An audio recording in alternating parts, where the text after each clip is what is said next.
Cette conférence a posé des bases d'un échange constructif sur les défis et les opportunités qui se présentent aujourd'hui aux femmes leaders. Elle illustre la force et le potentiel du leadership féminin en matière de la gouvernance. Les discussions ont mis en relief l'importance des politiques publiques et des lois favorables à l'égalité des sexes.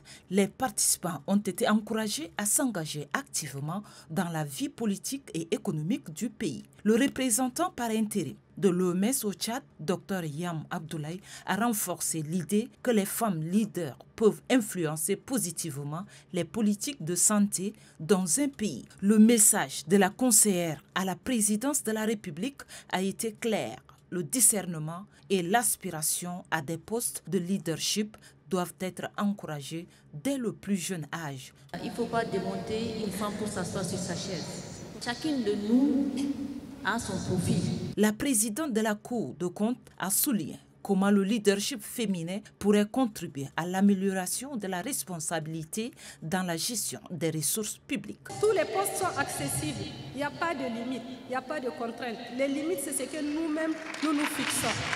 Il faut avoir confiance en soi, en ses capacités, et vous allez faire adhérer ceux qui sont autour de vous. La ministre déléguée auprès du ministre en charge des Affaires étrangères a mis en lumière le rôle essentiel des femmes dans les affaires internationales et la diplomatie. La femme part déjà avec beaucoup d'handicap, juste en sachant qu'on est une femme. Juste la première semaine, les retours et les rumeurs qui revenaient, c'est « Ah, oh là là, il y a 2 femmes ».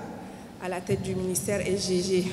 La ministre secrétaire générale du gouvernement a exprimé la nécessité de promouvoir une culture de leadership inclusif en intégrant les voix féminines dans les processus décisionnels. Quand la femme dirige, moi je trouve qu'elle est plus inclusive et plus participative.